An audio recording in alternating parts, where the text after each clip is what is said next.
안녕하세요. 세계사 기초 공부 62번째 시간을 시작하겠습니다. 이번 영상은 십자군 전쟁 이후에 서유럽에서 생겨났던 중세 말의 사회 경제 변화 내용 중에서 도시의 성장과 교역의 발전에 대해서 알아보겠습니다.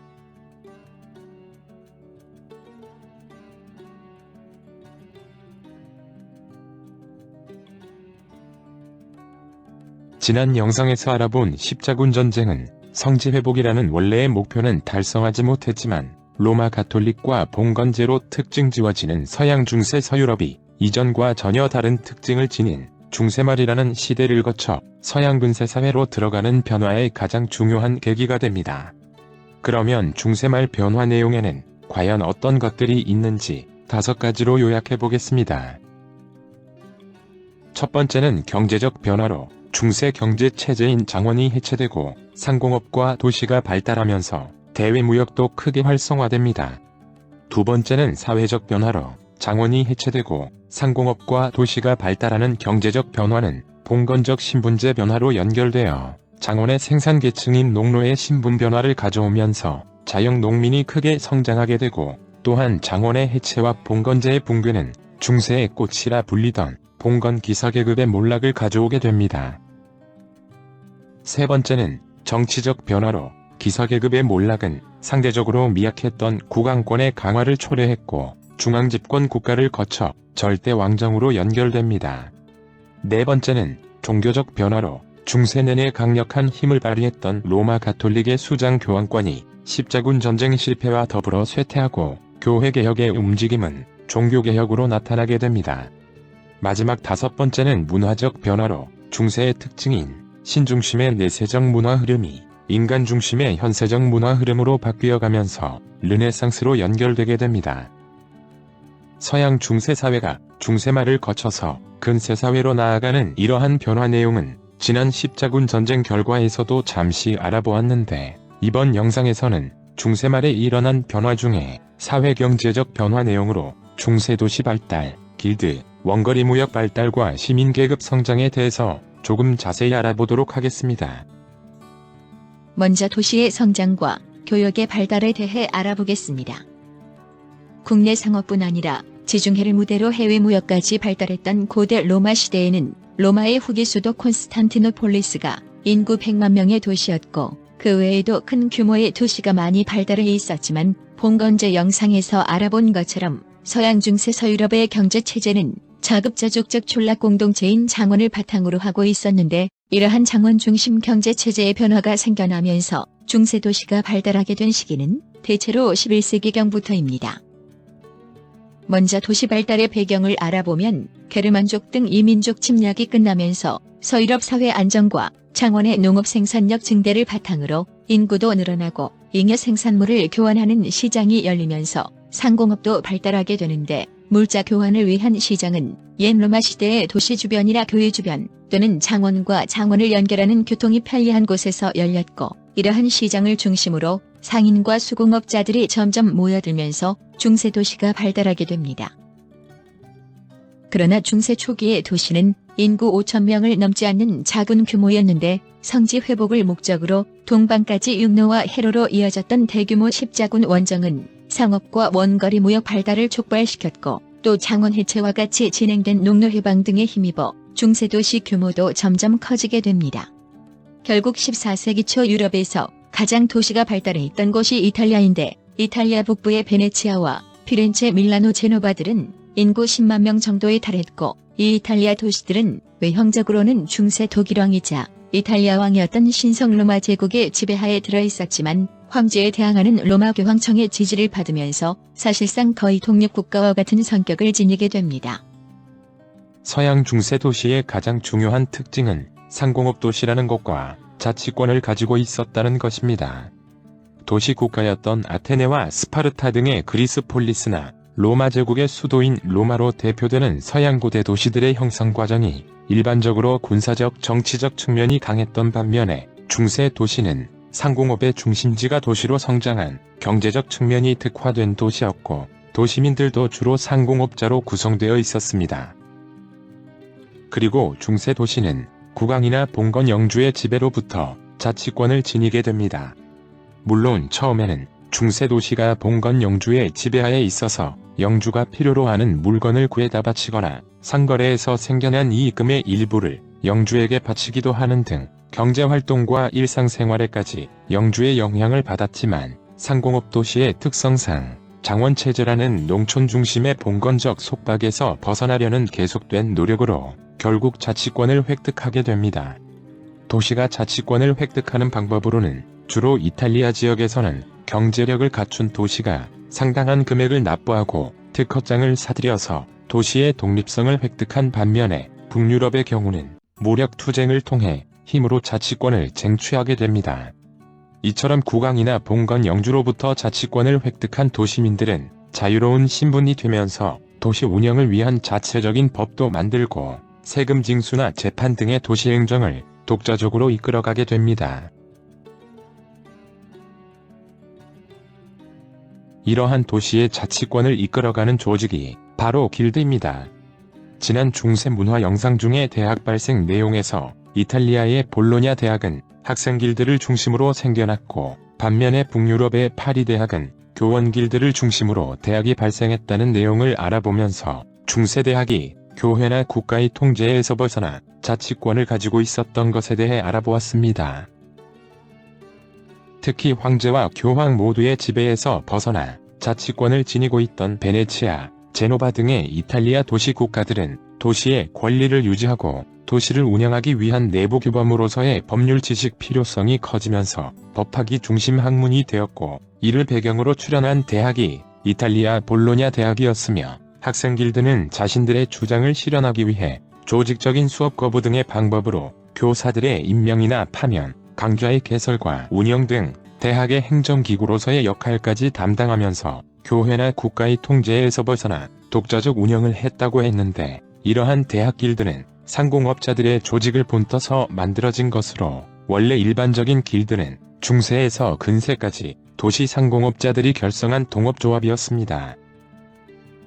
길드와 같은 상공업자들의 조합은 고대 로마 시대에도 있었다고 하지만 중세 도시가 상공업 활동의 중심지가 되면서 상공업자들은 동업자들끼리 조합을 만들어서 생산 활동상의 기밀을 지키고 여러 상품 거래 관련 내용들을 조정하게 되는데 이런 상공업자들의 조합이 길드로 발전하게 됩니다. 길드가 만들어진 시기는 대략 10세기 중엽부터 11세기경이라고 하고 상인 길드에 대항해서 장인 길드가 출현한 시기는 대략 12세기경이라고 하는데 13세기에 가서 봉건 영주에 대결할 정도로 영향력이 커졌던 길드는 14에서 15세기의 근세사회 흐름 속에서 점점 몰락하게 됩니다. 길드의 결성 목적은 조합원 공동의 이익과 안전을 도모하려는 것으로 국왕이나 영주 등의 통치자로부터 특정 사업에 대한 특허장 형태로 면허를 획득하여 해당 지역에서의 생산 활동이나 상권을 독점하게 됩니다. 즉 상품의 가격을 조정하고 상품의 품질 기준, 매매 개시와 종료 시간 결정, 도제의 숫자 제한 등 상거래에 관한 여러 내용을 결정할 권한을 가지고 있었습니다. 뿐만 아니라 상품 운송 중에 사고를 당해 물품을 잃어버릴 경우에 길드에서 지원도 했고 조합원이 사망하면 장례나 남은 가족에 대한 부양까지 지원했으며 자선 사업도 벌이고 도시의 축제 등도 주관하게 됩니다. 그리고 상공업자들의 길드에는 크게 상인 길드와 장인 길드가 있는데 상인 길드가 먼저 발달했고 이후 수공업자들이 결성한 장인 길드도 생겨나게 됩니다.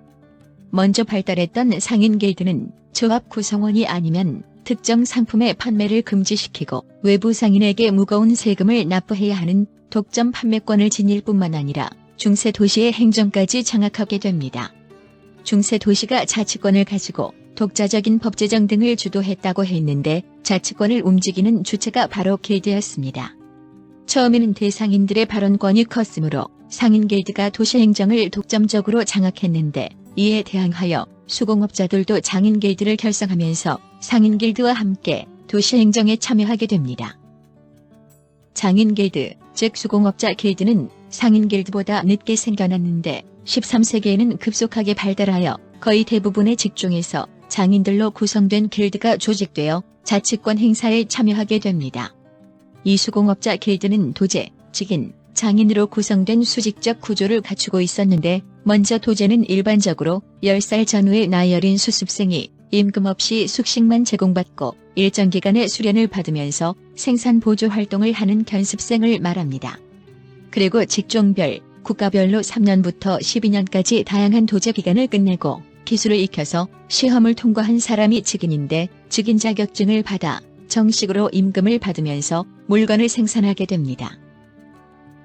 직인은 한 곳에서 계속 일하기도 했지만 여행을 떠나 여러 도시를 돌아다니면서 다른 도시에서 일자리를 찾거나 기술을 숙련시키고자 하는 직인 여행 관습이 있었기 때문에 짧은 여행을 뜻하는 전이라는 말을 넣어서 전이맨이라고 합니다. 몇 년간의 수련을 거친 직인은 최종적으로 자신의 작품인 마스터피스를 길드에 제출하여 심사를 통과하면 독립된 장인 즉 마스터로서 도제를 모아 새 작업장을 차릴 수 있었고 길드에 가입할 수도 있었습니다. 장인 길드는 길드 구성원들의 원료 공동 구입이나 도제나 직인들의 인원 숫자도 제한하고 노동시간이나 판매 가격도 통제하는 등 여러 규제 조치를 통해 조합원들의 공생과 이익 확보에 힘썼다고 합니다. 중세 경제가 발달하면서 길드의 숫자도 빠르게 늘어났고 길드의 발달은 상업 발달과 아울러 상인 자본에 의해 주문 생산하는 선대제 수공업이나 공장제 수공업 발달로도 연결됩니다. 하지만 14에서 15세기 근세 사회로의 이행 중에 생겨난 사회경제적 변화나 길드 내부의 빈부차도 커지면서 길드는 점차 몰락해갔고 절대주의 시대의 중상주의 정책이 실시되자 상업 자본가도 등장하고 주식회사 같은 큰 규모의 기업도 출현하면서 폐쇄적인 길드 체제는 더욱 와해되게 됩니다. 길드에 대한 역사적 평가로는 중세 초의 경제 침체 상황을 극복하게 하여 경제 성장에 기여했다는 긍정적 평가도 있고 상인 길드나 장인 길드 모두가 조합원들의 이익과 권리를 보호하려는 의도로 비조합원들에게 배타적이어서 결과적으로는 자유로운 상업활동을 규제함으로써 경쟁을 통한 상공업의 발전을 제한하였으므로 근대 자본주의 발달 과정에 필요한 자유무역과 기술혁신을 방해하는 장애물로 평가받는 등 길드에 대한 상반된 평가가 모두 존재합니다. 또한 길드가 지닌 경제 주체로서의 역할은 사라지고 길드의 독점적 특징은 오늘날에는 독과점 규제법 등으로 제한받고 있지만 길드 조직은 상공회의소로 그 역할이 계승되고 길드의 특허장은 특허와 저작권으로 대체되었으며 조합원의 권리를 보호하는 기능 등은 노동조합으로도 연결되게 됩니다. 하지만 이탈리아 등 유럽의 일부 수공업이나 일부 직종은 여전히 길드 체제로 운영되면서 장인에 의해 명품의 품질을 이어가는 체제를 유지하거나 일부 품목에서 여전한 영향력을 행사하는 등 비록 일부이기는 하지만 예부터 이어져온 길드 체제는 오늘날에도 여전히 존재하고 있습니다. 십자군 전쟁 이후에는 상공업 도시 발달과 아울러 원거리 무역도 발달하게 됩니다. 중세의 대표적인 원거리 무역권으로는 이탈리아의 지중해 무역권과 한자 동맹이 포함되는 북방 무역권이 대표적이었는데 이 두 무역권은 프랑스 상파뉴 지방과 독일 라이프지히 등의 내륙 정기시에서 만나게 됩니다. 먼저 지중해 무역은 동지중해 지역인 레반트 지역과의 무역으로 동방무역입니다. 이 지중해 무역은 십자군 전쟁을 계기로 비약적으로 성장하는데 동방무역을 주도한 것은 당연히 서유럽과 동방 사이에 위치한 이탈리아 도시들이었고 대표적인 도시로는 베네치아, 제노바, 피사 등이 있었습니다. 이탈리아 상인들은 바그다드에서 다마스쿠스를 거쳐온 동방 산물들을 받아서 알프스 산맥을 넘거나 마르세유 등지의 유럽으로 전달했는데 주요 교약품으로는 동방의 후추 등 향신료와 비단, 소금, 면직물, 설탕 등을 수입하고 유럽의 모직물, 목재, 철 등을 수출하는 중개무역을 통해 베네치아와 제노바 등의 이탈리아 항구 도시들은 독자적 해군력까지 갖추면서 이슬람 세력을 몰아내고 지중해의 패자로 등극하게 됩니다. 항구 도시뿐만 아니라 이탈리아 내륙에 위치한 밀라노와 피렌체 등은 직물업으로 번영하는데 이러한 이탈리아 도시들은 원거리 무역을 위한 조선업뿐만 아니라 원격지로의 송금 필요성도 커지면서 초보적인 금융기법도 발달하게 됩니다. 그리고 이탈리아 북부 도시들은 신성 로마 제국의 프리드리히 1세에 대항하여 1167년에 롬바르디아 동맹을 결성하기도 하는데 참고로 이 프리드리히 1세는 지난 십자군 영상에서 잠시 알아본 신성 로마 황제입니다. 사자왕이라 불리던 잉글랜드의 리처드 1세와 존엄 왕이라고 불리는 프랑스 카페 왕조의 필리프 2세 등 쟁쟁한 군주들이 대거 참여하면서 왕들의 십자군이라 불리웠던 것이 3차 십자군 전쟁으로, 이때 붉은 수염왕이라 불리던 신성 로마 제국의 프리드리히 1세도 대군을 끌고 참전했다고 했는데, 이 프리드리히 1세에 대항하여 이탈리아 북부 도시들이 자치권을 소화하기 위해 베로나를 중심으로 결성한 것이 바로 롬바르디아 동맹이었습니다. 반면에 북서유럽 지대에서 북해와 발트해 주변 지역인 북방 무역권의 중심지는 모직물 공업으로 유명한 플랑드르 지방과 한자 동맹으로 대표되는 북독일 지역입니다. 먼저 북해와 대서양 쪽에 연해 있어 해상교역에 유리한 플랑드르 지방은 오늘날에는 벨기에 북부 지역으로 벨기에 수도인 브뤼셀 등 벨기에 주요 도시가 집결된 지방인데, 프랑스나 신성로마 제국 등 주변 강국의 압력을 많이 받아왔고, 이후 100년 전쟁에서도 이 플랑드르 지역이 전쟁의 한 원인이 되는데, 13세기를 전후해서 모직물 공업과 교역의 중심지로 크게 발달하게 됩니다. 이처럼 플랑드르 상권이 세력을 확대하자 이에 자극받은 북독일 상인들이 결성한 것이 한자동맹입니다. 한자라는 말은 중세 독일 도시들의 상인조합을 말하는데, 한자동맹은 13세기에서 17세기경에 북독일 지역과 발트해 연안지대 여러 도시들이 상권 확장과 해상교역의 안전, 공동방위를 목적으로 체결한 도시동맹입니다. 한자동맹에 속하는 대표적인 도시로는 리베크를 맹주로 하여 함부르크와 브레멘, 쾰른, 베를린 등이 있는데, 대형 선박을 이용하여 북해와 발트해 지역에서 생산한 수산물, 목재, 모피 등을 유럽 저지대와 서부 독일 지역으로 운송하고, 영국의 양모와 동방의 향신료 등을 북방으로 운반했다고 합니다.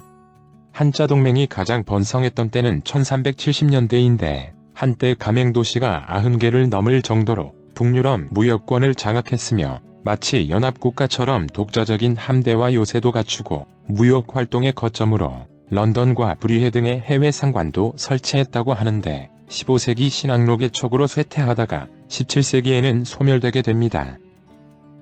그리고 이탈리아의 지중해 무역권과 북방 무역권이 만나는 정기시가 열리던 곳이 프랑스 상파뉴 지방과 독일에 있는 내륙 상권 지대입니다. 트루아와 프로방스 중심의 상파뉴 지방에서는 알프스 산맥을 넘어온 이탈리아 상인들이 가져오는 후추, 비단 등의 동방산물들과 북독일 상인들이 가져오는 북유럽의 모직물 등을 교역하는 유럽 최대의 상설 정기시 즉 페어가 열렸는데, 이 페어라는 단어는 이후 물품 전시를 하고 현장에서 전시품을 직접 판매하는 각종 페어 행사의 어원이 됩니다. 상파뉴 지방에서 이루어지는 대규모 무역 거래를 위해 신용을 기초로 환화음을 발행하는 방식의 금융거래나 환전업도 발달하게 되었고, 독일의 프랑크푸르트와 라이프치히 지역도 신성로마 황제 등 통치자의 보호를 바탕으로 정기시가 열리면서 무역과 금융 중심지로 발달하게 됩니다. 상공업과 도시의 성장 그리고 원거리 무역 발달을 배경으로 시민계층도 형성되게 됩니다.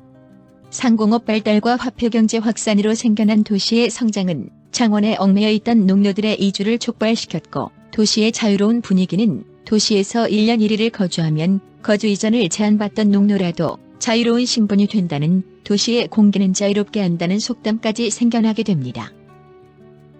도시민 중에서 상층 계층에 해당하는 상인들은 중세초만 하더라도 상업활동 중에 생겨나는 여러 어려움을 극복하는 과정에 거칠고 무법자적 분위기를 지니면서 사회적으로 하층민이라 인식되는 멸시받는 계층이었지만, 점차 상업과 무역활동에서 부를 축적하고 종업원을 고용하여 상업부기도 발전시키면서 상점을 운영했으며 지점도 설치하고 대리인을 두어 전문적으로 상업활동을 이끌어가는 계층으로 인식되면서 부정적 이미지를 탈피하고 상층 계층으로 자리잡게 됩니다.